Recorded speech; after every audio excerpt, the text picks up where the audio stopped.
nombre, después lo borraron. No sé con qué intención. Porque era Escuela de Economía Aplicada, así como se ve su nombre original. Escuela de Economía Aplicada, que coincide con la definición de ingeniería. Escuela de Economía Aplicada. Es lo característico del ingeniero. Por eso es que en la facultad de física, por ejemplo, hay una especialidad que es física y hay una ingeniería física. No son iguales, pues señor, por eso son dos especialidades. Y después hay una especialidad en ciencias químicas y allá hay una facultad de ingeniería química. No son iguales, no se está repitiendo, sería absurdo, ¿no? Son diferentes.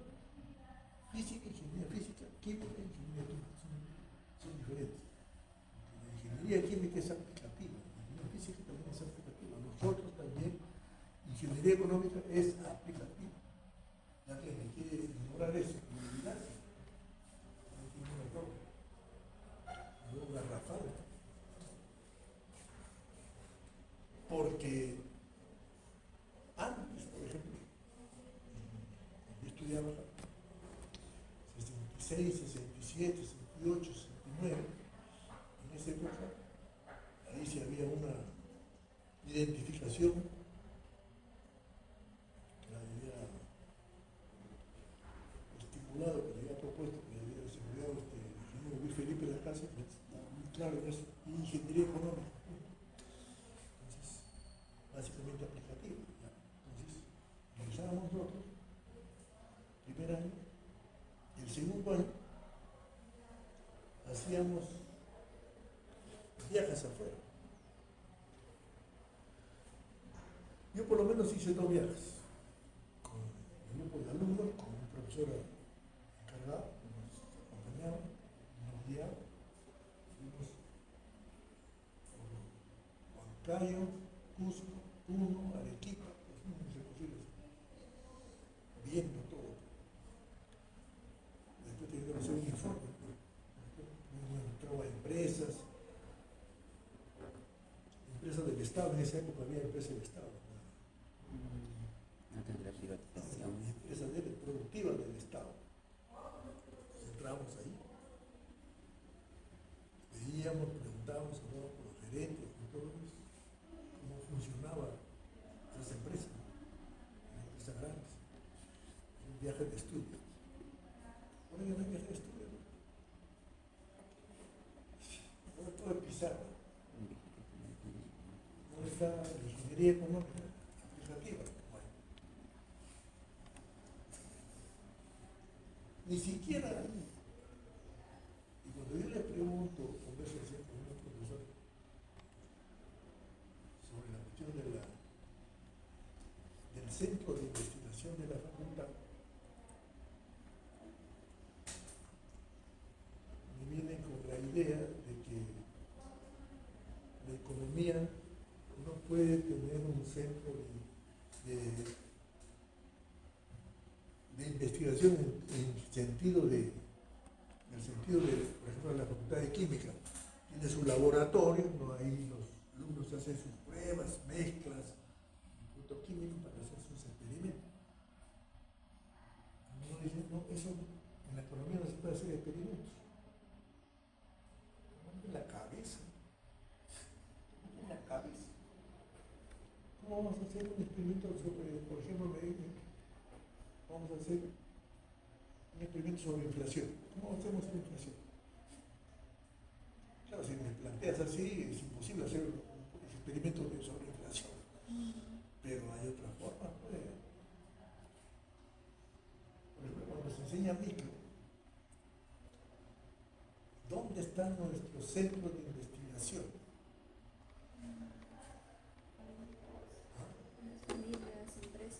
En las empresas, ahí está. Miles de empresas hay. Acá, al frente. Hay empresas de todo tipo.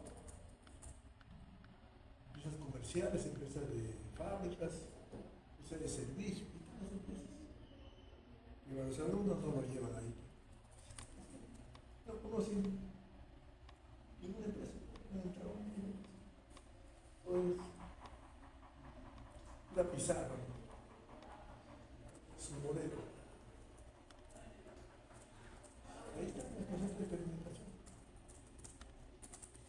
¿Quieres ver algo sobre las regiones? Organicemos un plan, porque eso debe financiar, debe coordinar la operación de la facultad. Y vas a los alumnos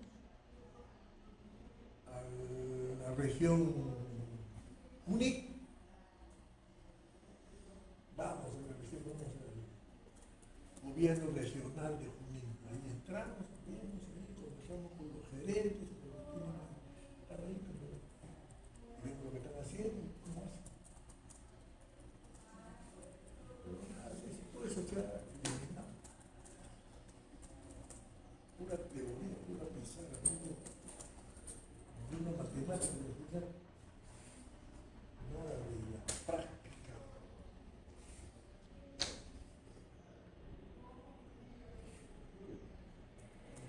Por ejemplo, tenemos el Parque Industrial de Villa Salvador, fábrica de muebles. Vamos allá que todos. ¿Sabes que hay el Parque Industrial de Villa Salvador? Villa Salvador hay un parque industrial, puro fábrica de muebles. Sin muebles nomás. ¿Ah? Sin muebles, me acuerdo nomás. Cientos de empresas ahí de muebles que se han hecho muebles de cocina, muebles de sala, muebles de comedor, muebles para oficina. Parque industrial de Villa Salvador. Vas acá a la avenida Argentina, por ejemplo, hay fábricas grandes, hablas ahí y conversas para que vayan los alumnos, ingresas ahí, previa coordinación. Bueno, el enfoque del ingeniero económico es un enfoque que aplicar. Por eso nuestra facultad comenzó como Escuela de Economía Aplicada. Ese era su nombre inicial. Después le cambiaron a Ingeniería Económica y se olvidaron de la aplicación. Un viaje de estudio.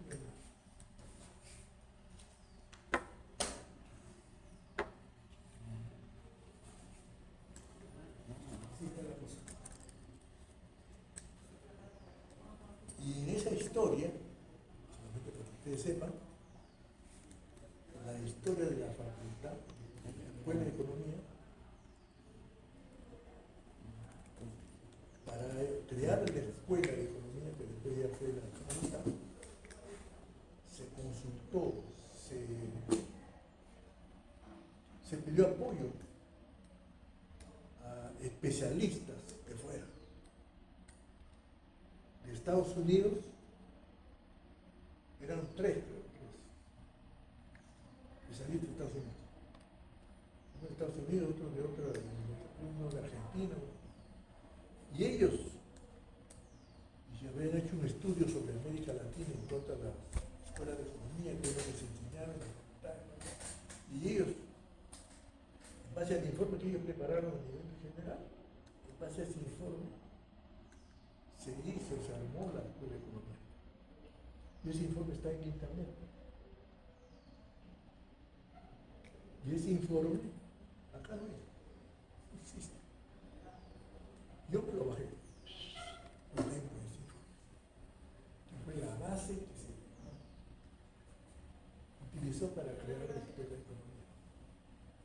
Y ahí en ese libro de Luis Felipe se menciona también un artículo de Celso Furtado, un economista importante de esa época, sobre el papel del economista, un artículo, 5 o 6 páginas, que también lo mencionan ahí, base para la creación de la escuela.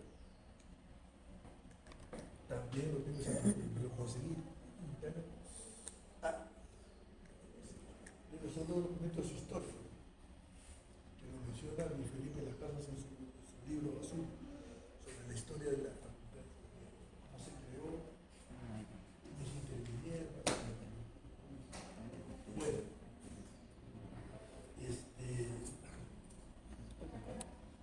todo eso se ha olvidado. Se ha olvidado a propósito. Bueno, estamos acá. Vamos de la página 21, donde están las dos definiciones importantes que todos nosotros, ustedes sobre todo, deben. Aquí en vez de región he puesto nación, pero no habla del territorio organizado, puede ser una provincia, puede ser una región, puede ser una nación, un distrito, nación.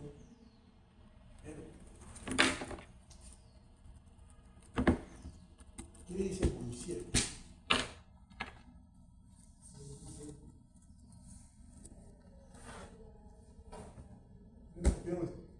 Exactamente como está. Se denominará como conocimiento estructural al saber que permite comprender el territorio organizado es una estructura. ¿Qué cosa quiere decir eso? Quiere decir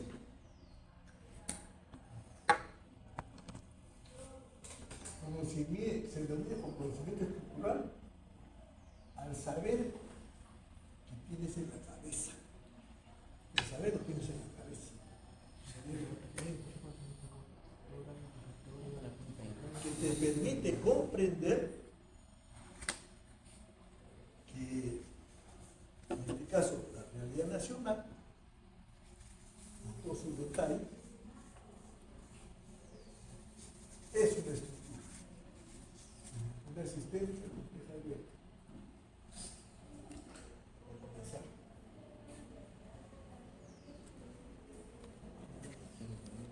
Profesor, disculpa, ¿no debería también si hay dialéctica? ¿O está bien? O sea, dialéctica, una estructura con naturaleza sistemática, abierta, compleja. ¿No también diría dialéctica? ¿O Sí. ok. No, sí, o sea, en el texto dice así, Claro. pero yo le he agregado dialéctica. Claro. Bien, esta. Para comentar con la idea.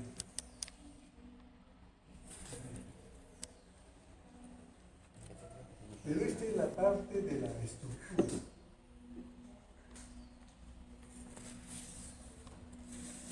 Eso ustedes tienen que saberlo porque el día lunes adelantan. Sí. Esto, primero que empezar. Esta definición y esta definición.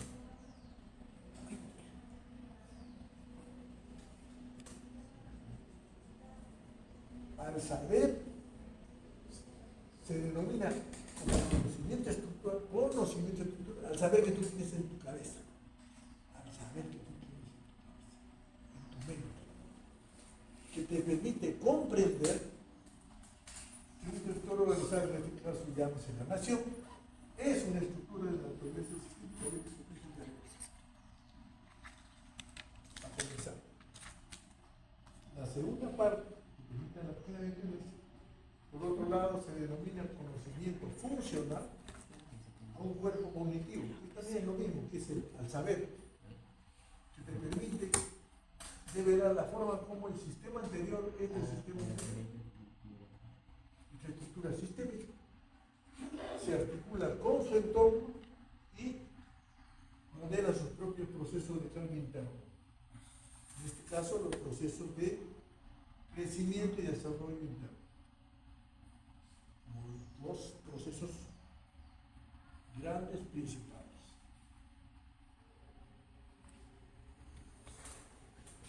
O sea,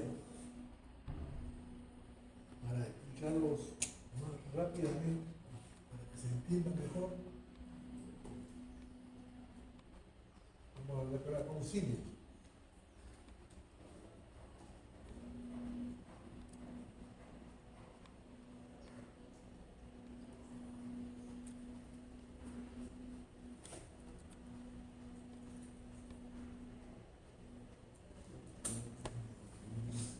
El cuerpo humano es una estructura. Es una estructura.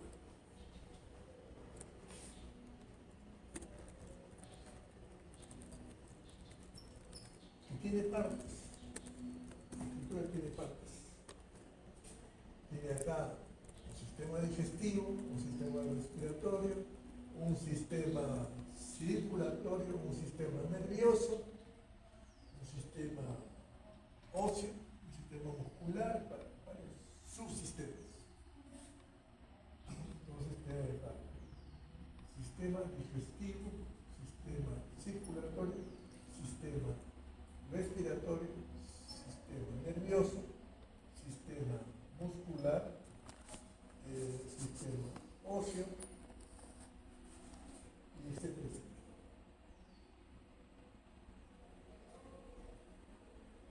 Pero todos esos están articulados, armados, de alguna manera, no están de cualquier forma, tienen un lugar, una posición dentro del todo. Pero a su vez, este sistema, con sus subsistemas,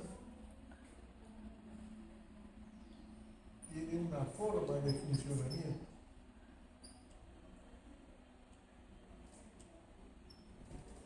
Entonces, esa es la estructura que funciona. Entonces, tenemos que saber un conocimiento estructural, es el saber, conocimiento estructural, y el conocimiento funcional. ¿Cómo funciona esto? ¿Cómo funciona este sistema que tiene subsistemas que están ahí interconectados, amarrados, se influyen unos a otros? ¿Cómo funciona? Entonces hay que tener dos conocimientos en la cabeza: conocimiento estructural y conocimiento funcional. ¿Cómo funciona esto? Este sistema. Un cuerpo cognitivo, o sea, un saber capaz de develar o de revelar la forma como el sistema anterior, este sistema, se articula con su entorno,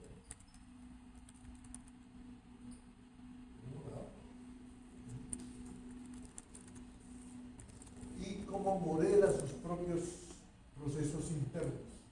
En este proceso interno estamos hablando de el proceso de crecimiento, el proceso de desarrollo.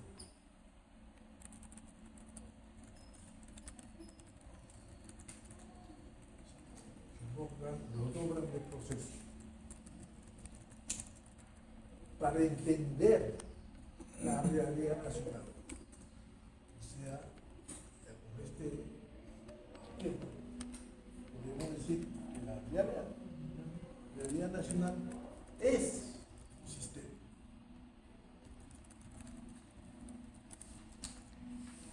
Es una estructura de naturaleza sistémica, abierta, compleja y dialéctica. La realidad nacional, que tiene partes, que están interconectadas, ¿sí? Que al interior de esa realidad nacional, vemos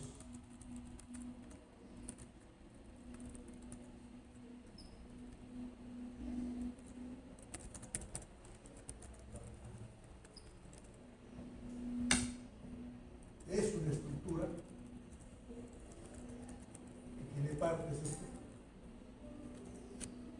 que están interconectadas y a su vez esto está funcionando en una dinámica, tiene una estructura y una forma de funcionamiento. ¿Eso qué cosa significa? Que es un proceso. ¿Qué significa que es un proceso? Que es un proceso dinámico. Está en movimiento. Pues así deben entender ustedes la realidad nacional. Cuando hablamos de la primera, la realidad es una estructura de funcionamiento, un proceso de naturaleza sistémica abierta, compleja y dialéctica. Este proceso, en principio, tiene unos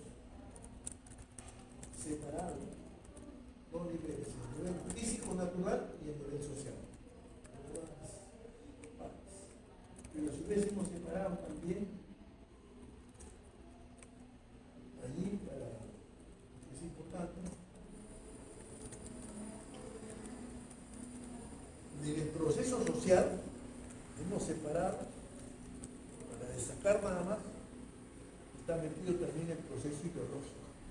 Lo hemos sacado para destacar lo que decimos. O sea, hay un proceso físico-natural y un proceso social. Este proceso social tiene un proceso económico, proceso político, proceso jurídico, etcétera, etcétera, un proceso ideológico. Esto lo sacamos porque queremos destacar. El proceso social tiene están interconectados. Y dentro de esto nos interesa este, es el proceso económico. Y también es importante para nuestro trabajo de modificar la realidad nacional. Así están las cosas.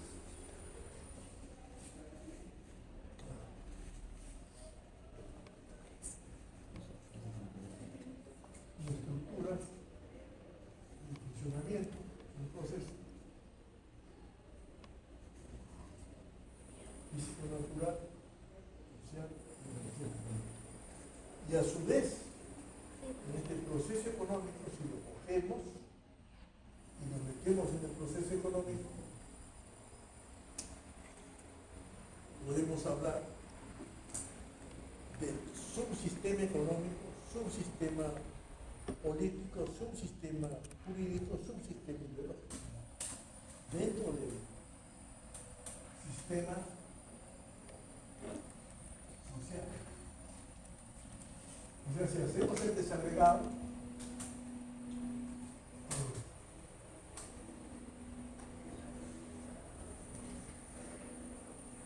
si este es un sistema, estos son subsistemas, y estos de acá son subsistemas de este subsistema.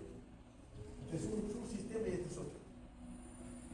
Y entonces, si vamos así, esa lógica, este es el sistema, subsistemas, y estos son subsistemas de este. Subsistema, subsistema, subsistema. Sistema, subsistema, subsistema, subsistema. Escogemos este. Subsistema, subsistema económico que nos interesa. Y podemos meternos ahí.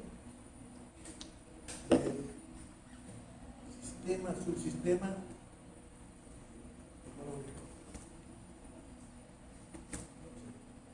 Y ese subsistema económico también tiene partes. Tiene un proceso de producción, vamos a hablar de nivel económico, ¿verdad? Un proceso de distribución, un proceso de circulación, un proceso de intercambio, un proceso de consumo y un proceso demográfico. Y agregado a ese proceso humano tenemos un proceso también científico de innovación, de ciencia y tecnología, todo eso. Todos esos están amarrados. Eso es el flujo real. Todos ustedes han escuchado, leído eso en macroeconomía. Flujo real y flujo financiero. El flujo real es producción, bienes y servicios que van circulando por acá. Y el flujo financiero, que es su contrapartida, lo modificamos, pero para este lado. Son amarrados todos, los separamos para una mejor visualización. Entonces, esto tiene que saber la definición y entender esto. Cuando decimos, tenemos conocimiento de la realidad nacional, sí. decimos que tenemos el conocimiento sobre lo que es la realidad nacional,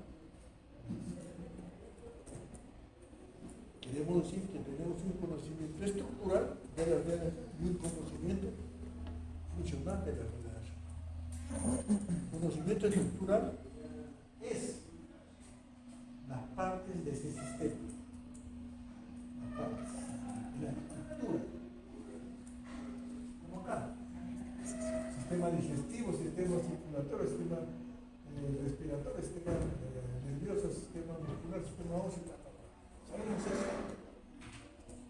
La primera idea. Pero lo que más importa es cómo funciona.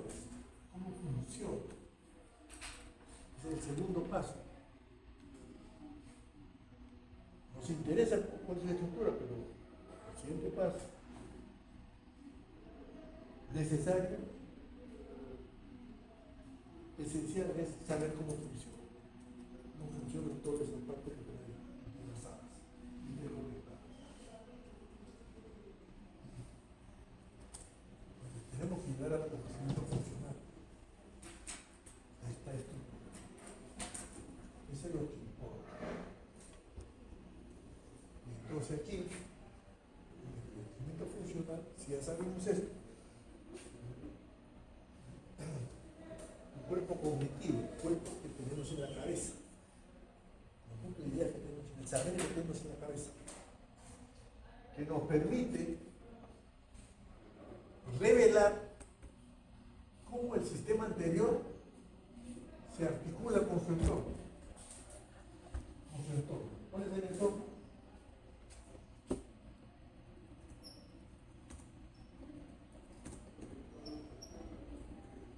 El exterior del país. Las nuestras realidades exteriores. Los países de América Latina, los países de América del Norte, los países del Asia, los países de Europa, los países de todo el mundo. Ese es el entorno. ¿Cómo nos articulamos con eso? ¿Cómo nos articulamos? Ese es una primera acercamiento al funcionamiento de esto. Y el segundo acercamiento es el conocimiento de cómo funciona internamente. Especialmente el proceso de crecimiento y desarrollo interno. Esos dos procesos, crecimiento y desarrollo interno. Entonces, estructura, funcionamiento. En el funcionamiento está su articulación con el entorno y su funcionamiento interno. Es el proceso de crecimiento y el proceso de desarrollo. Si eso conocemos, ahora sí estamos preparados para entrar al detalle. ¿Qué cosa hay en el proceso físico natural? ¿Qué cosa hay ahí? ¿Cómo funciona ese proceso físico natural? Primero. Y después cómo funciona el proceso social, especialmente el proceso económico. Dentro de ese proceso hay varios procesos. Dentro de ese proceso nos interesa aquí el proceso social, el proceso económico. El proceso económico y el proceso ideológico. Esos son los dos que nos interesan. También vemos el resto, pero estos son los que más nos interesan. Dentro del proceso social. O sea, aquí, de acuerdo a esto, también destacamos que esta realidad nacional, que tiene dos niveles, físico, natural y social, este proceso físico natural está interrelacionado con el proceso social. No están separados, están conectados, dependen uno de otro. El proceso económico, el proceso social, en general, las actividades sociales en general, la actividad económica, política, religiosa, etcétera, etcétera, todo eso se desarrolla en un entorno físico-geográfico determinado. En este caso, ¿cuál es el entorno físico-geográfico? ¿Cuál es la característica de nuestra realidad natural? Lo primero que destacamos en esta realidad natural, pues es la cordillera de los Andes. ¿Sí? Elemento clave. Cordillera de los Andes. Cruza nuestro país desde el norte al sur. Sur al norte, norte al sur. Y que divide a nuestro país en tres regiones: la costa, la sierra y la selva. Y ahí salen una serie de características físico-naturales que influyen, determinan la actividad económica. Primero determina cómo se ubica la gente, dónde está ubicado, dónde están los poblados, dónde están concentrados, en qué lugar del país, en la costa, en la sierra, en la selva. Después vienen los recursos naturales, que son aprovechados por la población para generarse los bienes que necesita. Comenzando por los bienes de la agricultura. Agricultura, ganadería para la parte de la comida. Comenzar con la necesidad principal, las necesidades vitales son la alimentación, la agricultura, la ganadería, pesca, etc. Y después el otro tema ahí de la realidad físico-natural es el otro recurso importante. ¿Cuál es? ¿Cuál es? ¿No? La sociedad. No, recurso de la naturaleza. El agua.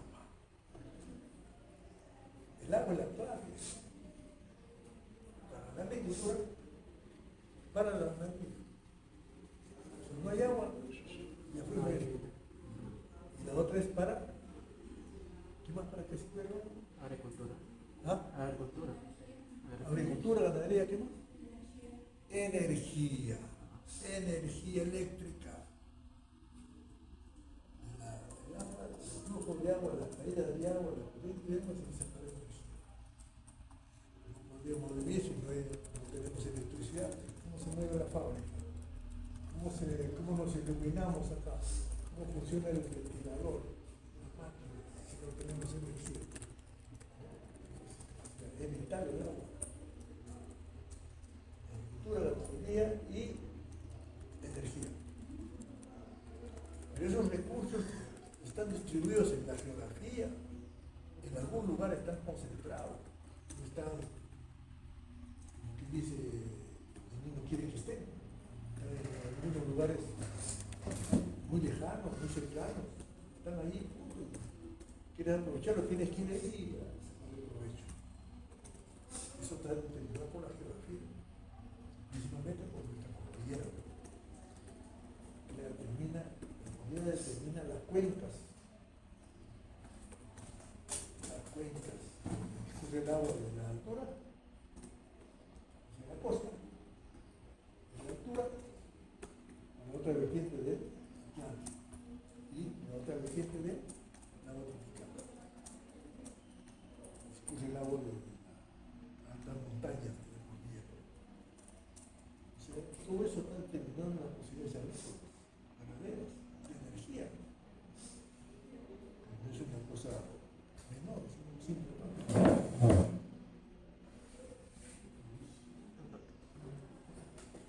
O sea, en base a estos recursos que están distribuidos de alguna manera, por eso les he puesto ahí, que tiene una dinámica esos recursos. Por ejemplo, el agua depende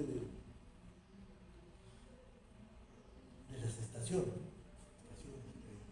Verano, invierno, otoño, primavera, ¿no? En invierno llueve, llena las cuencas, bajan los ríos,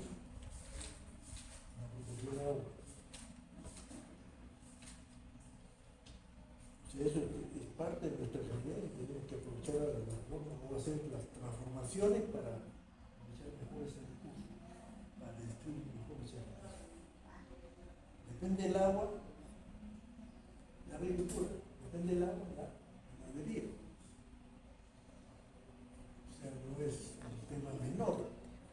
El agua depende de donde esté el flujo, la cantidad, etcétera, etcétera. Depende de la agricultura, depende de la ganadería. Y depende también de la energía. Son elementos esenciales para vivir. Hay una dependencia de los recursos naturales, existencia como sociedad, como comunidad. Nosotros dependemos para vivir, para comer, etcétera, etcétera. El agua. El agua.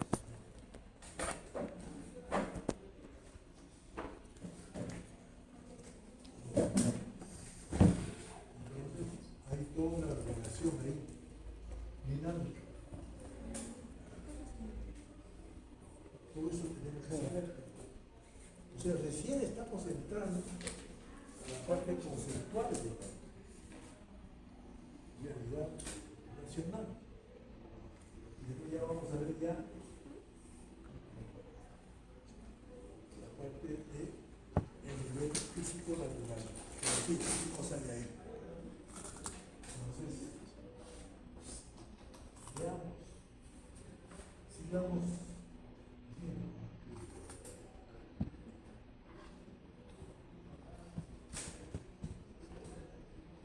¿Qué significa sistémica?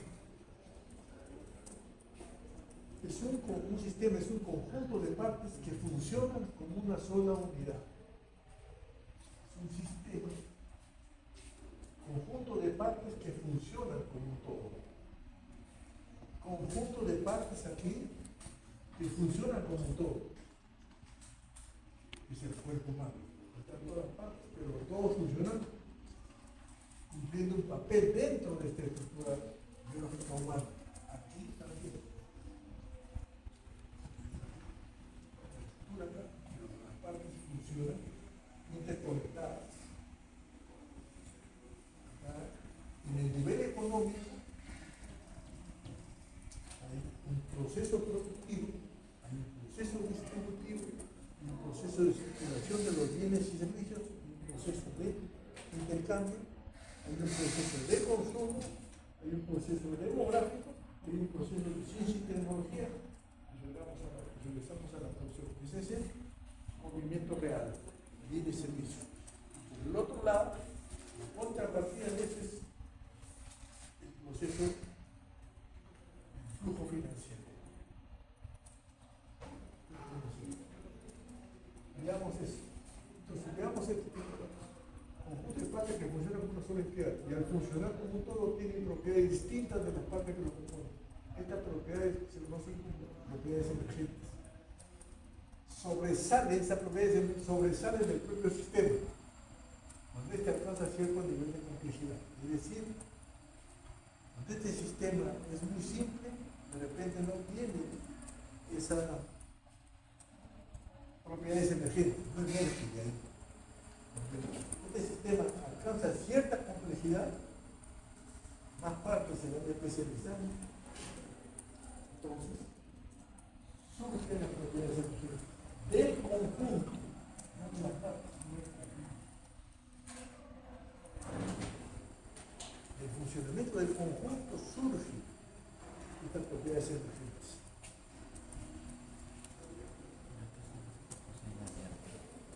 Y desaparecen estas propiedades emergentes teóricamente cuando se trata de ejecutar reduccionismo analítico. ¿Qué significa esto? Que a nosotros nos han enseñado que cuando tenemos un fenómeno complejo,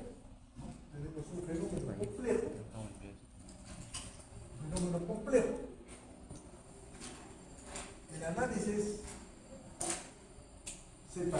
analizar es separar las partes de un todo, separar esto, sistema digestivo, y estudiar el sistema digestivo.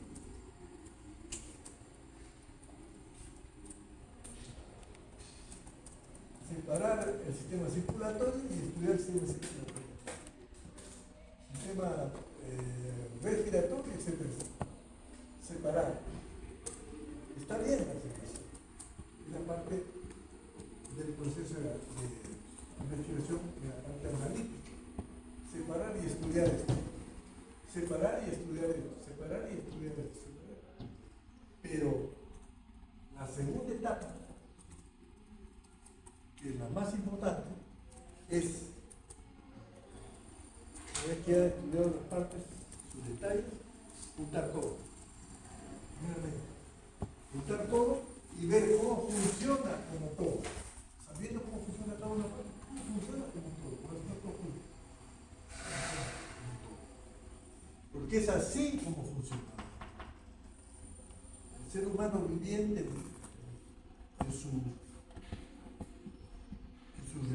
realidad biológica funciona como un todo, no funciona el aparato digestivo por acá, el sistema respiratorio por acá, no funciona de forma independiente, no, funciona, pero no todo.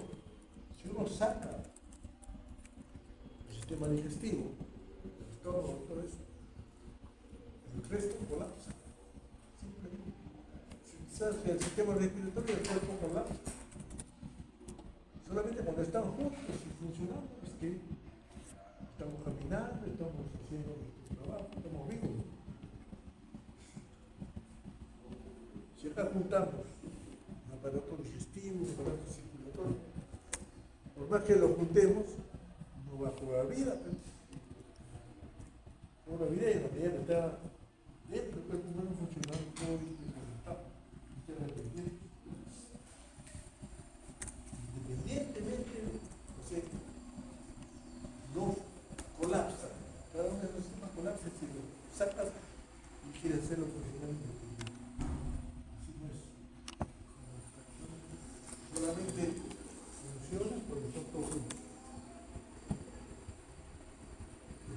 Esta propiedad emergente desaparece porque entonces esto lo separas y estudias esto. Ya no hay funcionamiento de la totalidad. Ya no hay cómo descubrir las propiedades energéticas. Las propiedades energéticas es cuando todo esto está funcionando y ahí salen las propiedades energéticas. Esas propiedades energéticas desaparecen cuando entonces dentro del organismo analítico comienza a separar las partes pero que ya cada una por sí sola.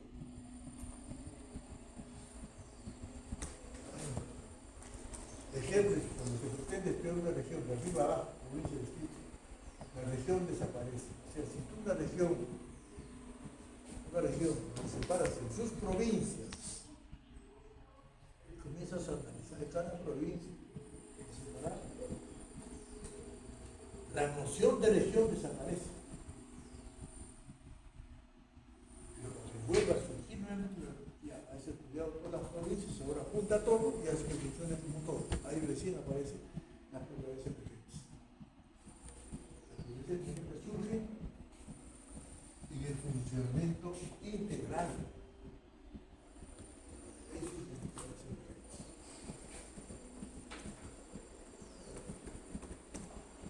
Ahora, en términos de la abierto, sistema abierto es uno que interactúa con su medio, interactúa con su medio. Con lo externo. Este es su medio. Aquí está los países de América Latina, somos parte de América Latina, somos parte de América en su totalidad, junto con América Central y América del Norte. Somos parte del mundo, junto con Europa, Asia, África, etc. Somos parte. Nos conectamos con ellos a través de las importaciones, exportaciones de bienes y servicios de capital. Estamos interconectados. A eso se refiere la característica de abierto. Traemos insumos, traemos máquinas de fuera, las utilizamos aquí y a su vez nosotros vendemos nuestro producto, nuestra materia prima también la vendemos, etcétera, etcétera.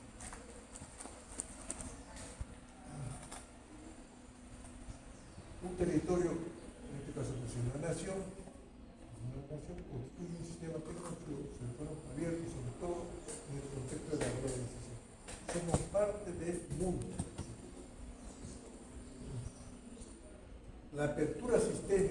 proporción de la manera como el sistema se relaciona con su entorno. El grado de apertura. El grado de apertura es el exterior. Por ejemplo, ahora, ¿qué está ocurriendo?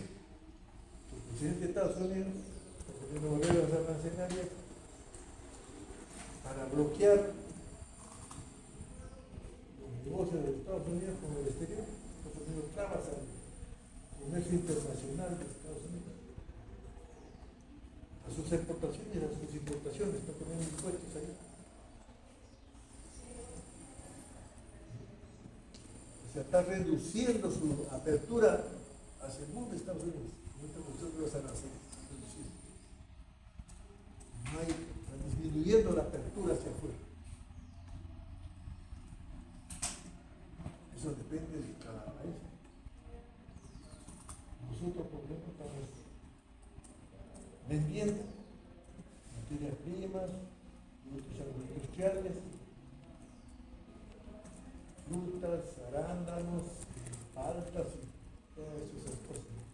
También vendemos harina de pescado, y compramos tecnología, y eso lleva otra cosa más. El grado de apertura depende de la política del gobierno. Si bajamos los aranceles, por ejemplo, podemos vender más. Si vamos a hacer menos, podemos vender menos, algunos productos, depende de la manera que pongamos. O sea, eso se llama el grado de apertura. La manera como el sistema se relaciona con su entorno, el grado de apertura. ¿Su ponencia? Eso tiene que ver con Ay, de la asamblea. cómo te relacionas con el entorno. Hay una política de apertura al comercio, o hay obstáculos.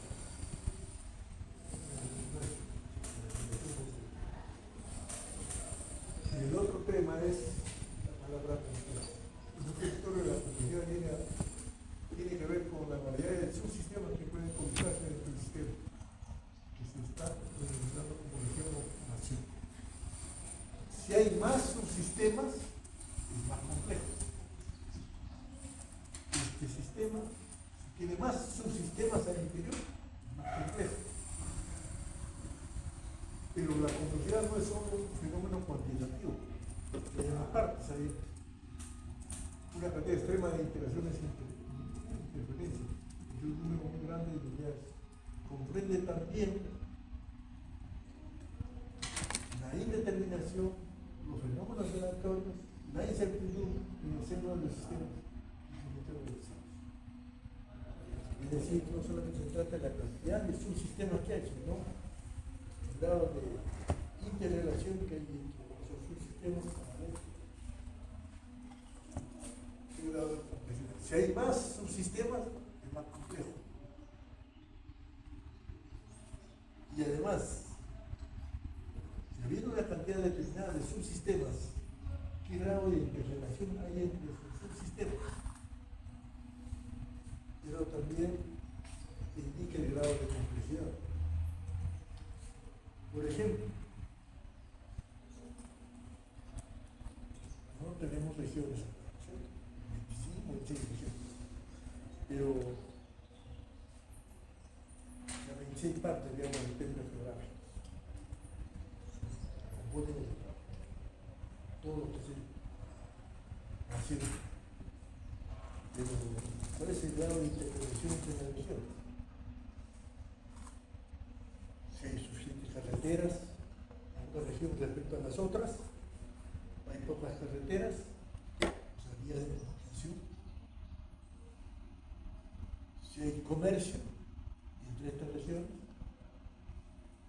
en sus dos sentidos, salida y entrada, ¿cuál es el grado de interconexión, de interrelación entre las regiones?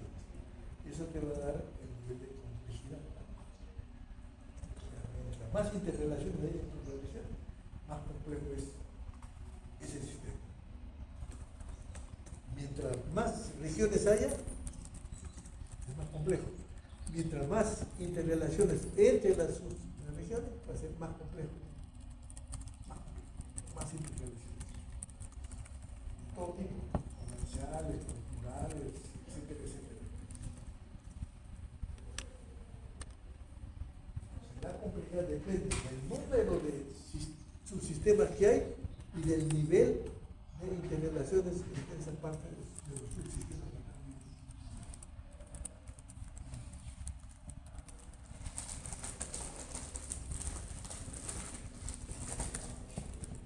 Una pregunta. Por ejemplo, sí. ¿Cómo el agua se puede relacionar en sí esa economía estructural? Porque sí compone parte de la estructura en sí, ¿no? Como la realidad en sí. Como el agua es parte del sistema en sí. Pero es como así complejo o... Ya. Primero explicar eso, para que se entienda mejor.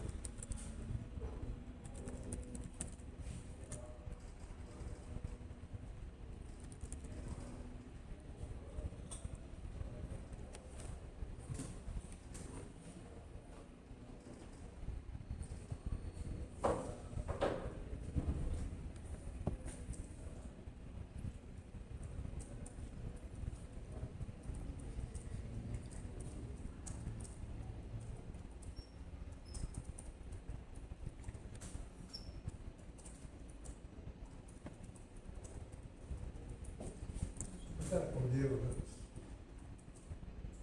¿Me cuentas para acá? ¿Me cuentas para acá?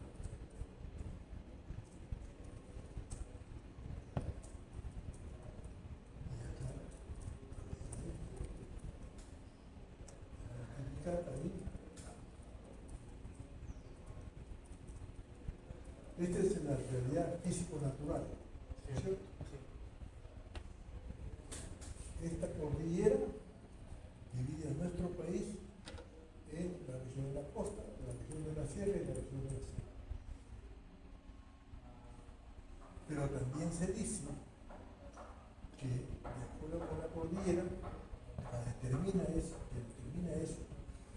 aquí hay tres regiones, pero también se dice que hay tres vertientes. La vertiente del Atlántico, la vertiente del, digamos, la vertiente del Pacífico, la vertiente del Atlántico y la vertiente del agua tropical. Vertiente porque el agua es de la cordillera hacia la costa, de la cordillera hacia la selva y de la cordillera hacia la tres vertientes se refiere al agua.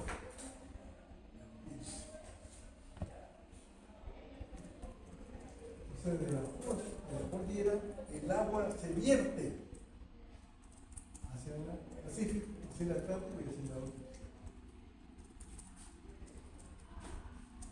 Aquí se generan las cuencas. Cada una de estas es una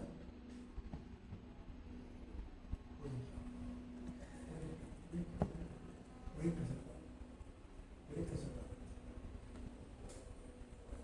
por las cuales el agua de las altas montañas de 6.000, 7.000 metros discurre hacia el Pacífico, hacia el Atlántico y hacia la vertiente de la otra.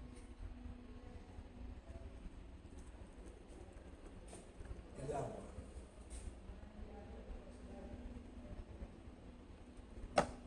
Del agua depende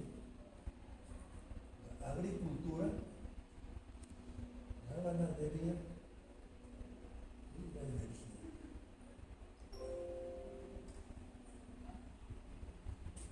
¿Esto qué cosa es?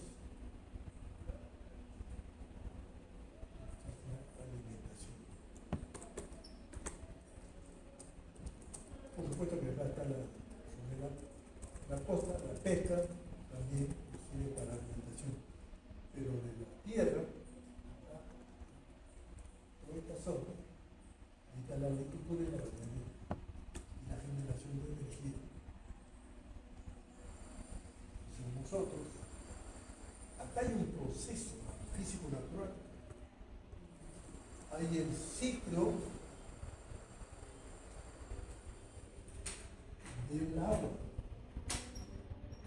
Ustedes ven ahí en internet, ciclo del agua.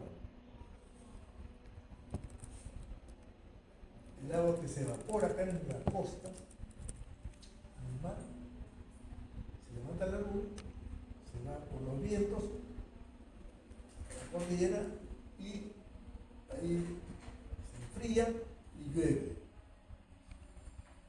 Esa lluvia se congela, crean los nevados, pero también esa lluvia discurre acá. O sea, esta cuenca tiene un origen de las lluvias, un origen del deshielo que hay en la cordillera, todo eso crea corrientes de flujo de agua hacia la costa, a la vertiente del Pacífico, la vertiente del Atlántico, hay un ciclo estacional.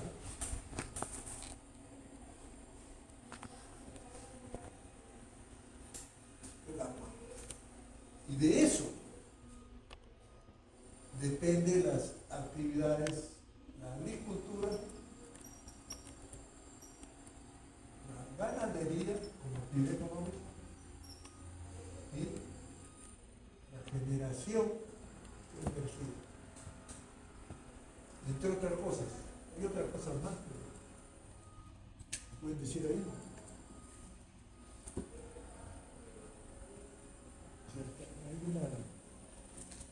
Hay una interdependencia de fenómenos físicos naturales geográficos con la actividad económica, con la actividad humana, con la distribución de la población. La población, ¿dónde se concentra? Generalmente. En las zonas donde hay agua. En la zona donde hay agua. Aquí en la China y donde quiera, en África, no China, donde hay corriente de agua. Cerca de los ríos, ahí se presenta la población.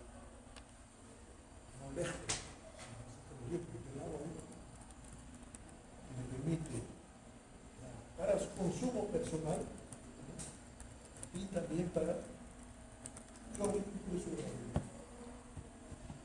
Y además con la generación de energía. Que la energía eléctrica se puede generar por acá, pero la trae mediante los cables, eso, trae para las zonas donde está la población, ¿sí? Trae la energía y genera acá en el punto, ¿sí? De ahí puede ir un flujo de agua y de ahí se línea de transmisión se va distribuyendo esa energía. Pero la agricultura y la ganadería dependen de la cantidad de agua que hay, de la cantidad de lluvia que hay. De esas actividades que son esenciales para la vida humana.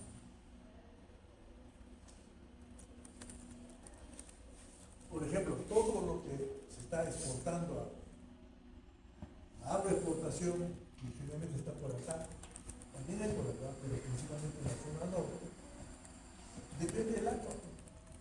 La agroexportación depende del agua. Los arándanos, las patas y todo eso otro que se siembran, se cosechan y se envían al extranjero, depende del agua.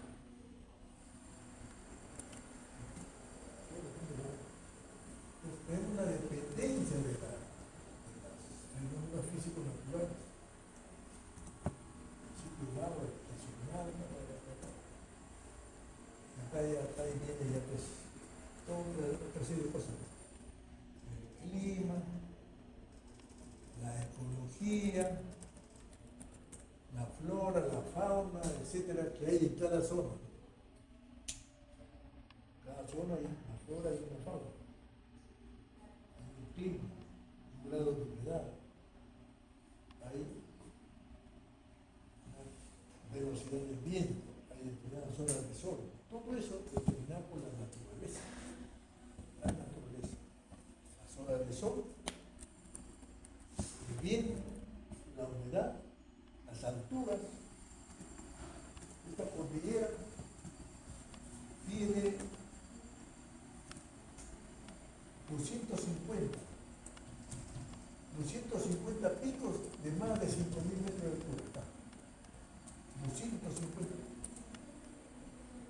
de más de 5.000 metros de altura. excepcional del Guajará que llega a 6.700.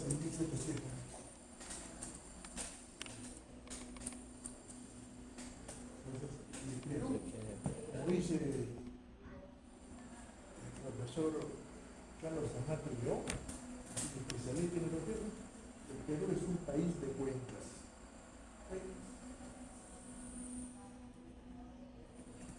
La cuenca es la unidad básica para la gestión del territorio. Claro. Cuencas. Quiere hacer economía sin conocer el manejo de cuencas. Es lo que caracteriza a Perú, las cuencas. Que tenemos acá, que tenemos acá, que tenemos acá.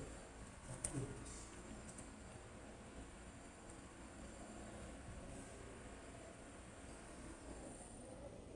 El otro concepto que es dialéctica significa que en este proceso, ¿verdad? En ese proceso hay contradicciones. La principal ley de la dialéctica es la ley de la contradicción. Hay contradicciones. No es como se piensa. En ese proceso siempre hay roces, hay procesos que no encajan bien, hay contradicciones.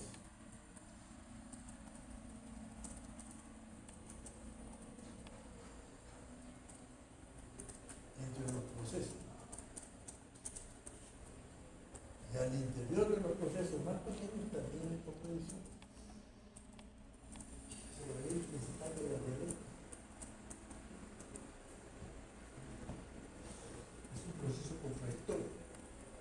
Por eso en el texto, ¿no? En la página 23, donde están las leyes de la complejidad,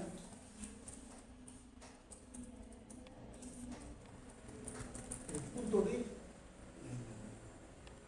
la complejidad, ¿no? El 23, dice la ley del conflicto, o sea,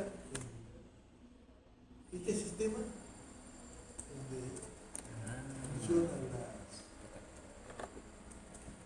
es complejo, la complejidad dentro de sus leyes tiene la ley del conflicto, quiere decir que hay conflicto. Dice, ya que la organización social, por estar compuesta por partes especializadas que se encuentran en una condición de interdependencia, dado el hecho de que cada parte tiende a maximizar sus propios objetivos, inevitablemente las partes se encuentran entre sí en una situación de conflicto, de contradicción. Existe contradicción, conflicto entre las partes.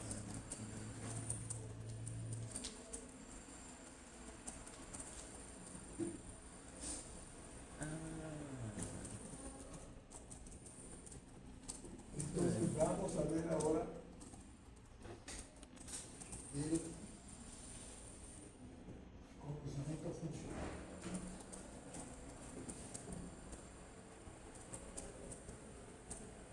Pues vamos a volver a ver la estructura, conocimiento estructural. En el conocimiento funcional siempre resumimos, siempre repetimos a veces para que se vaya quedando en el cerebro. Cuerpo cognitivo capaz de develar la forma como el sistema anterior, el sistema que se ha descrito ya, se articula con su entorno, en el proceso de articulación, y cómo modela su proceso de cambio, proceso de crecimiento, proceso de desarrollo.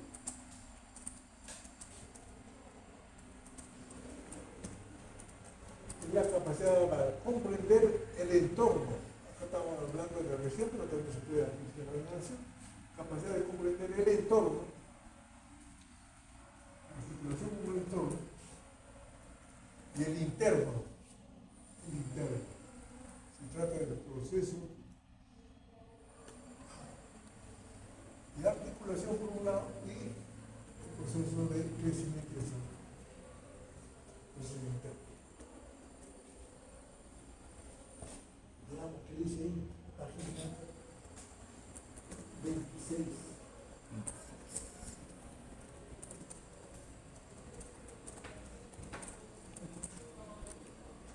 Dice, hay en efecto un nuevo entorno al desarrollo regional o nacional, que puede ser descrito como compuesto por tres nuevos escenarios. El primer escenario es el escenario contextual, el segundo escenario es el escenario de configuración territorial, el tercer escenario es el escenario político.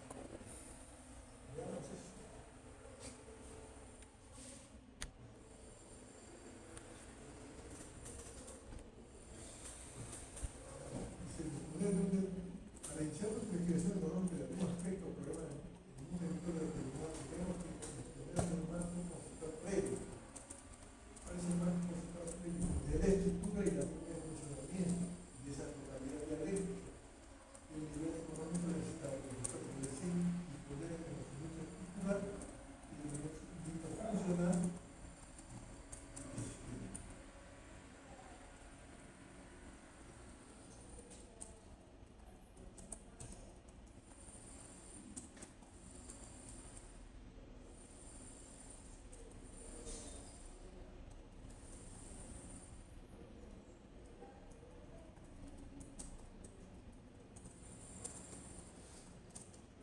Página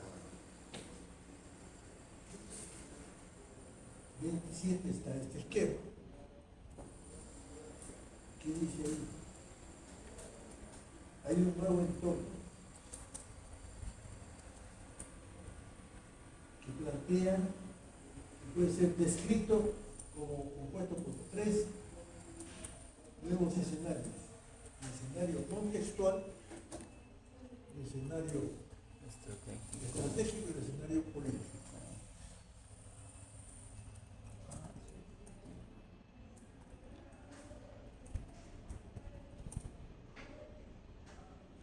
El escenario contextual dice, se construye permanentemente a partir de la interacción de dos importantes procesos contemporáneos. Económico uno, la apertura externa, y político el otro, la apertura interna. O sea, la apertura externa, con la globalización, la apertura interna, es decir, ¿qué grado de apertura interna tenemos al interior de tu región, de tu nación? ¿Cuál es la apertura interna? Es el grado de descentralización del interior. Nosotros tenemos una descentralización, hay regiones que tienen su presidente regional, pero la descentralización no funciona, pues. Hay algunos que dicen que la descentralización simplemente está en el papel, pero no existe una verdadera descentralización. Porque si existiera una verdadera descentralización, las regiones tuvieran más poder para decidir, no como le da la gana, para decidir sus procesos de crecimiento y desarrollo regional, para hacer su plan de inversiones, ver qué es lo que deben hacer, para desarrollar su plan. Por supuesto, teniendo en cuenta de que alrededor de esa región hay otras regiones que están conectadas con ellos, pero tiene que tener un determinado grado de autonomía como región para tomar decisiones, las cosas que son importantes, no esperar que el gobierno te diga lo que tienes que hacer. El gobierno te puede dar el dinero, pero tú tienes que decir qué vas a hacer, ¿sí? ¿Qué vas a hacer? Por ejemplo,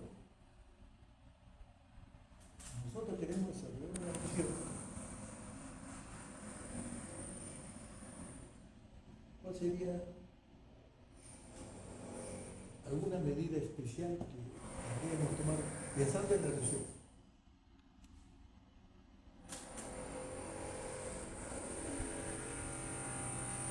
Por ejemplo, busca ahí Antioquia. en Antioquía. Antioquía, Perú. Era una ciudad de Ayacucho, me acuerdo. Un camino, claro, camino a Jauja, De Huarochirí. Chiri. ¿Ves la figura ahí? ¿Cómo es? Son bien coloridas las casas. No sé. Las casas, todas las casas están pintadas de color claro, generalmente blanco, y hay dibujos en todas las casas. Flores, mariposas, etcétera, etcétera. Pajarillos. Es una belleza. Pero ¿cómo es que ha surgido eso? En algún momento los ciudadanos de ahí, de repente por la iniciativa del alcalde, incluso alcalde por ahí, de mejorar esa ciudad, todos se pusieron de acuerdo y nos hagamos mejor. Es una belleza. Es una belleza. En cambio, digo, la cuestión es, ¿por qué en otros pueblos no hacen lo mismo? Es tan fácil. Lo pueden hacer, pero no lo hacen. Entonces ahí hay una acción de la autoridad, no sé qué acción de haber sido eso, alguna iniciativa por ahí, y han logrado que toda la gente se ponga de acuerdo para limpiar con eso. Nos parece embellecer la ciudad. Es una ciudad que es un atractivo turístico. No hay otra ciudad como esa en Perú. Pero la cuestión es, si ya se pusieron de acuerdo en hacer eso, ¿qué más se puede hacer? O sea, ya tomaron una acción colectiva, ¿no? Ya tomaron una acción. Vieron que se puede hacer, ya, tomaron eso y hicieron. ¿Qué más pueden hacer?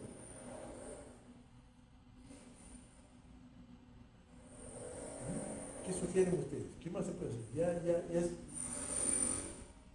Ya hay una organización de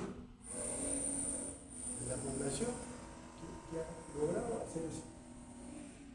Que puesto de acuerdo en hacer eso. Y hacer más cosas, ¿no? Más cosas. Luego de hacer una reunión o que cierto conjunto de personas estén representando a un lugar, un pueblo, sería más que nada primero ver las ineficiencias del pueblo, quizá, o sea, desagüe, pistas, Puede haberse desagüe, las pistas, la arborización. carreteras. La arborización, pues ahí, arbolitos, plantas, para embellecer más. Después, ya avanzamos en eso, todos hicimos eso. Bastantes plantas, áreas verdes, todo eso. Ahora vamos a... ¿Qué más podemos hacer? Algo más útil.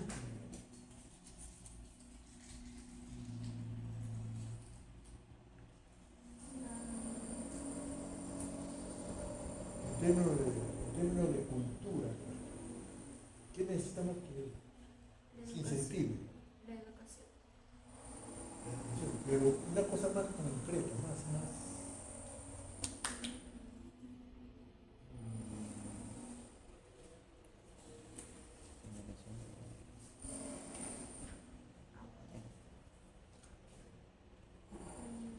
Conocimiento. ¿Mm? Conocimiento. ¿Cómo? Conocimiento. Sí, pero antes de eso, Las fuentes. Con material. ¿esto qué es? Con contenido. Un libro. Sí. Libros. Creo una biblioteca, ¿qué se llama? Ese pueblo, no sé cuántas manzanas habrá ahí, a una biblioteca central, si es corto el pueblo, la biblioteca central bien implementada, pues, a difundir la lectura, que me interesa. Concursos de lectura, concursos de pintura, para que los niños comiencen a salir, a leer. quizás no que sea por la iniciativa del alcalde, ¿no? Esa cultura de la belleza de las casas y de los niños. Los niños. Incentivar a que ellos empiecen a contribuir en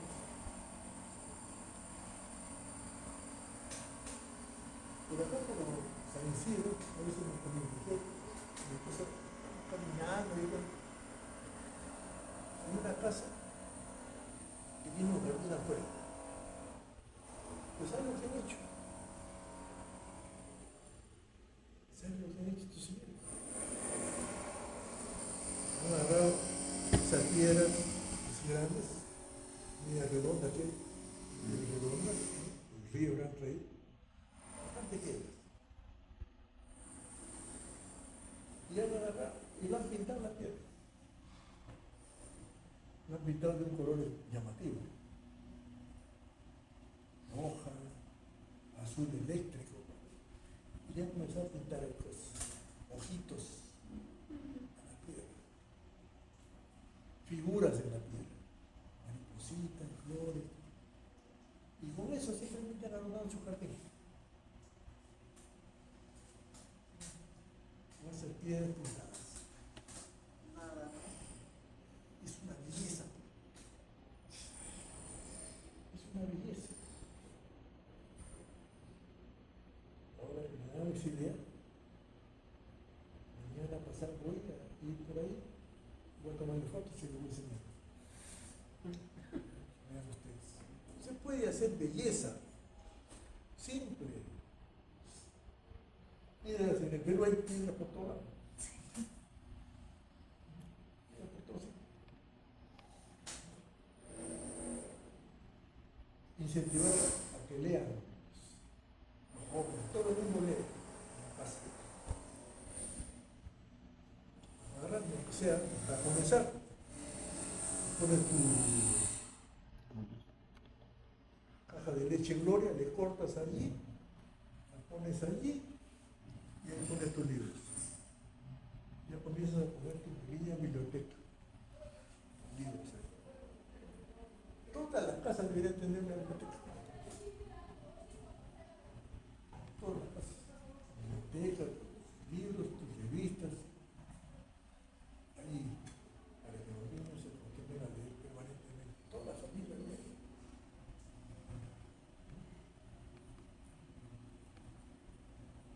¿Qué podríamos hacer más? Se supone que ahí hay, no sé, 2, 3 colegios de hombres, de mujeres, no sé cuántos. Pero debe ser poco, porque es un distrito muy grande. ¿Qué podemos hacer en los colegios? ¿Qué le podemos proporcionar a un colegio? Más libros, quizá computadoras, internet. Una biblioteca. Ya, una biblioteca. ¿Qué más? Espacios de estudio. ¿Algún instrumento le podemos para que los niños utilicen? Bueno, en Un el... instrumento de investigación. ¿Qué se te ocurre? Algo que sirva para la investigación. Aparte de la cultura, ideas. ¿Qué se utiliza para ver una cosa muy pequeña? laboratorios, ¿Qué se microscopios, utiliza? microscópicos. Lupa. ¿no? Lupa. Lupa, ya, pero un microscopio pues, sería mejor. Imagínate que un colegio tiene, no sé qué es un microscopio. Todos los niños van a decir, ¿nunca has visto un microscopio? Pequeño, no de acuerdo a la casa. De repente alguien tiene dinero, quiere apoyar, se compra uno un poquito más grande. ¿No? Puede comprarle también un telescopio. Que sea barato, o alguien te puede donar, ¿no? Algún laboratorio que no utilice, puede donar. Cuestión de hacer la gestión. Si no te lo donan, puedes comprar colaboración. ¿Qué más puedes hacer? Yo le pregunto a un niño, o a ustedes mismos, dónde queda Gaza? Gaza. Gaza. Es un país que está en Medio Oriente. Está en, ¿En dónde queda? ¿En qué parte? Cerca de Israel, si me acuerdo. Cerca de Israel, está ahí al Sí, al costadito. costado. Es decir, ¿cómo lo ubicarías? En un Amapamundi. ¿Dónde está Ucrania? Pregunto, no sabe. En ese círculo. Tienes que tener tu mapa mundi en tu casa para saber dónde estás. Hay gente que no sabe dónde está España, dónde está Rusia, dónde está etcétera, etcétera. No sabe. Tienes tu mapa mundi ahí mismo. ¿Dónde está? ¿Dónde está Singapur? ¿Dónde está Malasia? ¿Dónde está? Así. La gente habla de Dubái. ¿Dónde está Dubái? No sabe. Sí lo ves ahí. Mapa mundi, tu telescopio, tu microscopio. Entonces, todos los niños ven en su telescopio la luna, etc. Nunca la viste en la vida, ni siquiera ustedes. Estoy seguro que tú la viste en la vida. Un telescopio. ¿Has utilizado alguna vez? Lo he visto, no he usado. Bueno, pero imagínense ustedes, darle a un niño en esa edad que vean la luna, el sol. A los niños hay que interesarlos por la ciencia, no decir, aquí es un microscopio, mira ahí.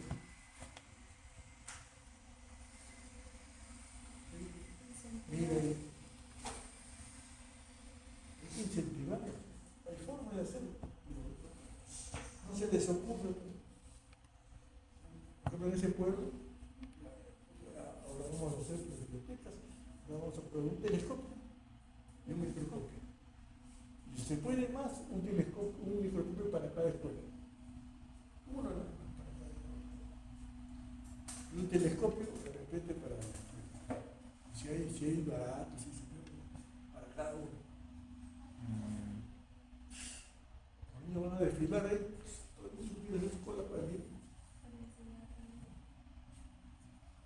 Son cosas de ese tipo hay que hacer. O sea, incentivar la ciencia, incentivar la investigación. Porque los niños, el ser humano, por naturaleza es curioso. El problema que no tiene los instrumentos, no tiene la estimulación, no tiene el apoyo ni de sus padres, ni de nada, para que se encamine por el camino de la ciencia. Eso es la ciencia. Trae ahí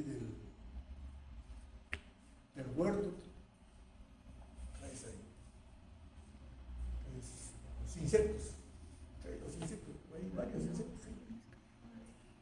Mira los insectos, uno por uno. Ya sabes cómo son los insectos.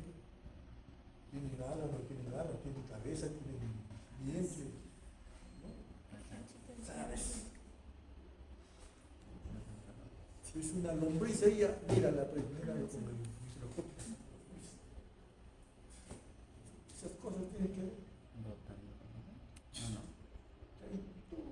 Se que ve ahí en la planta, 50 millones, 50 insectos, las mariposas y todo. Las lombrices y esas que hacen.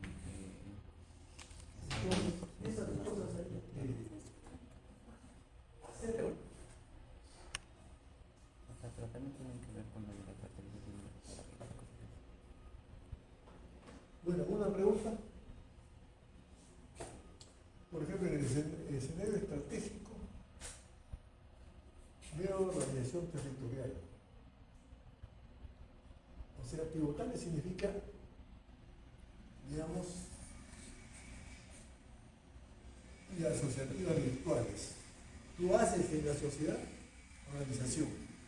Tú ves ahí a un catastro. ¿Cuántos clubes deportivos hay? ¿Cuántas asociaciones de padres de familia? ¿Cuántos asociaciones económicas, digamos, agricultores, de la asociación ganaderos, cuántos sindicatos hay, todo eso mapeas, datos. ¿Cuántas juntas de propietarios, juntas de repente hay centros culturales, conjunto de gente que practica la guitarra, todo esto lo mapeas. Y en función de eso, haces tu plan. Para incentivar todas las soluciones que hay, para incentivar el avance. Primero político, nueva gestión territorial. Tengo que cambiar eso. Porque estas elecciones son como cuasi estados. Y ahí hay empresas, vamos a las empresas, a mejorar las empresas. ¿Qué significa eso? Capacitar a los trabajadores, capacitar a los dueños de las empresas, a toda la persona que dirige el trabajo, capacitar para que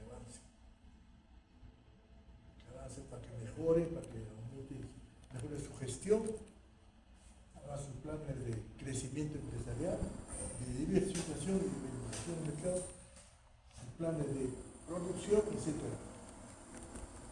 Sus planes de gestión financiera, simple nomás, y sepan cómo controlar financieramente su trabajo agrícola, su empresa agrícola, su bodega, lo que sea. Todo eso.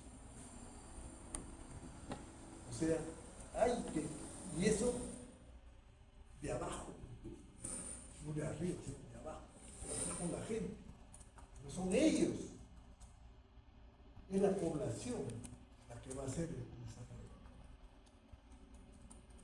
Porque el desarrollo es endógeno, con tu propia fuerza. No es como si tú fuera, tú tienes que hacer el desarrollo. El crecimiento te pueden ayudar, te pueden venir capitales, el desarrollo es principalmente endógeno. Tú mismo tienes que generar con tu gente, con lo que hay ahí. Con lo que hay ahí. Por ejemplo, hay muchos de esa ciudad que trabajan acá en Lima, son profesionales de repente. Los invito, profesionales de Antioquía, por ejemplo, del pueblo que sea, que trabajan en Lima, tienen los puestos, queremos que colaboren usted. Que de un par de charlas en la ciudad. La gente, las personas que están fuera, van a las charlas. Van a las charlas sobre temas importantes. O sea, a los niños hay que incentivarlos, hay que decirles, tú, como niño, puedes ser igual que este, que es doctor, tiene una maestría, ha trabajado en el extranjero, es un especialista, pero ha sido doctor. ¿Por qué? Porque estudió, sacrificó, aprendió. Todo eso se puede hacer. Incluso de fuera, los que viven acá en Lima, pues son de ahí. O si no encuentras, a otra persona la puedes invitar. Vienes a hablar de la ingeniería, alguien quiere dar presentación de los profesores. Necesitamos de temas sobre gestión empresarial, ya. ¿Quiénes se apuntan? Le pagamos el pasaje, la estadía y hacerle de regreso. ¿Alguien se apuntará de repente? Uno o dos profesores se apuntan. A veces no quieren ir solo, van entre dos. Mejor. O entre tres se van. Mil cosas se pueden hacer. Pero tiene que conocer esto. Tiene que conocer. Si no,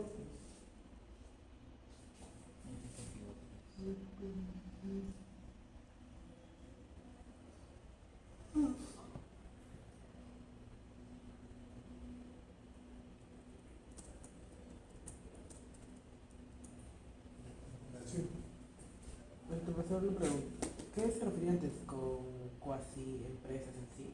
¿O la diferencia exacta con las empresas? Cuasi empresas son empresas que están en, digamos, en construcción. Ah, Alguien tiene, por ejemplo, un agricultor que cosecha, ¿no? Y después vende su producto. Cada vez que cosecha, ese señor le podemos asesorar para que forme una empresa. Entonces, no me cosecha y vende una empresa, señor, empresa de comercialización. Tiene una empresa y vamos a empresa de comercio. Es otra cosa. Es otra cosa. Tener una empresa es otra cosa. entonces también se parece como, por ejemplo, un nuevo distrito que se crea en un cuasi-estado, por así decirlo. Claro. Ah, Por eso acá hablan del cuasi-estado. O sea, ah, una región, a veces, o un distrito, digamos, las autoridades del distrito, el alcalde, bueno, se comportan siempre pensando en el gobierno central. ¿Me va a dar? No me va a dar. Compórtate, pues, tú mandas allí, tú mandas. Compórtate como si tuvieras tú el control. Que no depende del Estado. El Estado también te puede ayudar, pero no es lo tuyo. Compórtate como si fueras autónomo.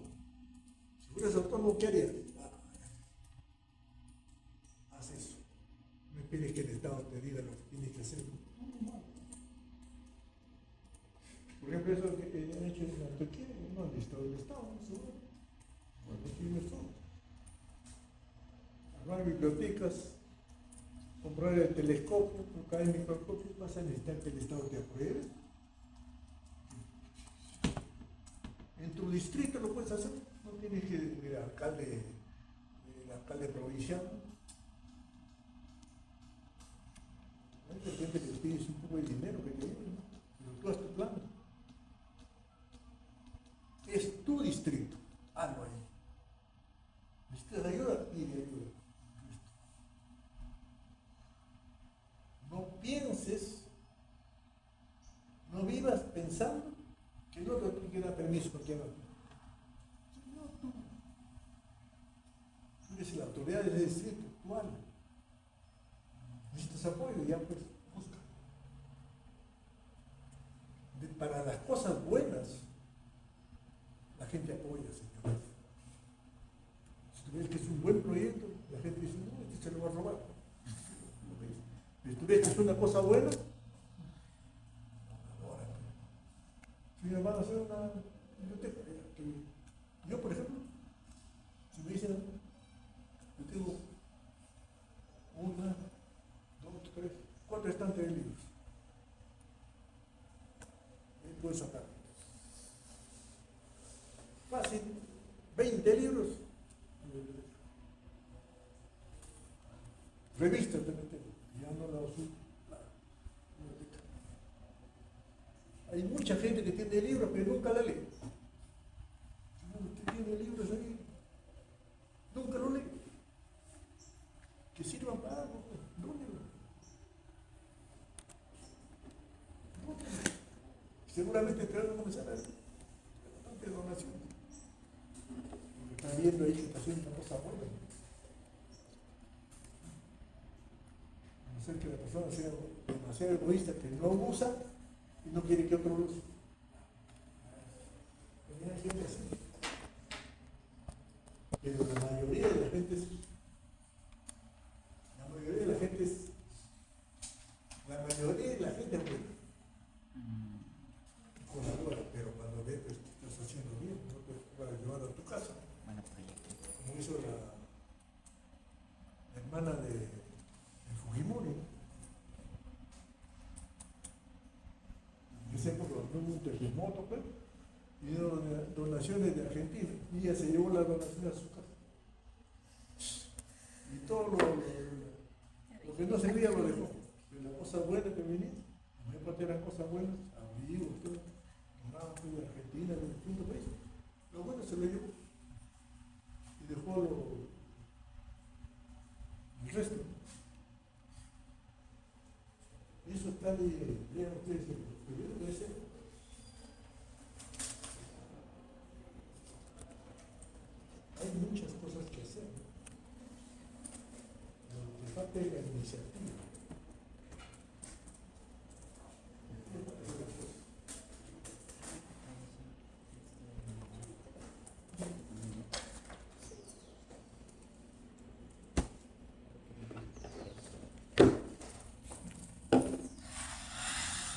hicieron un trabajo sobre los libros de economía, ¿no? Sí. De los premios Nobel, ¿no? Sí, sí. Pero dejé pendiente una tarea. Solo me dejó tres. ¿Ah? Solo nos había dejado tres, de ahí ya no mencionó tareas. No, la tarea no era una tarea, sino una. Que vayan a la biblioteca Ay, y averigüen si están estos libros ahí. no, no había. De los premios Nobel. No Los está. últimos 10 premios Nobel. Hay un libro ahí. Más que será el man. ¿Ah? El man, yo lo más actual que tiene. Por ejemplo, un libro de Duran Acemoglu, premio Nobel del año pasado. Ah, ¿Por qué los países fracasan?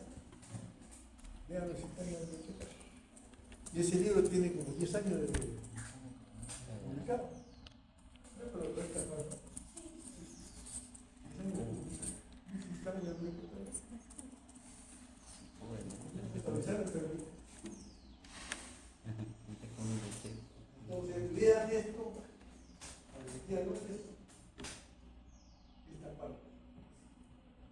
En la página 21, en la página 31.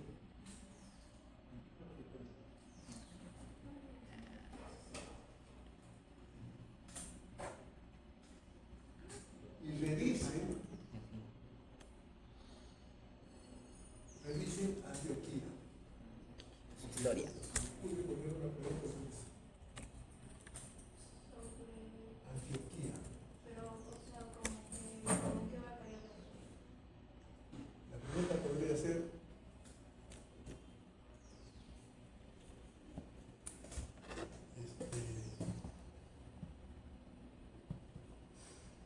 La historia. explíquenme de su opinión sobre la experiencia de Antioquía. ¿Cómo es que lo hicieron? O sea, usted no sabe, pero más o menos se imagina. Se supone que alguien dio una idea, se pusieron de acuerdo y cada uno comenzó a. Qué bonito. Claro, cómo llegaron. De repente ahí en internet está eso. ¿Cómo Sí. llegaron a eso? Allá, no, la historia. ¿Cómo llegaron a la comida. lograr esa? Pintar todo las calles, las paredes, ¿cómo llegaron a eso?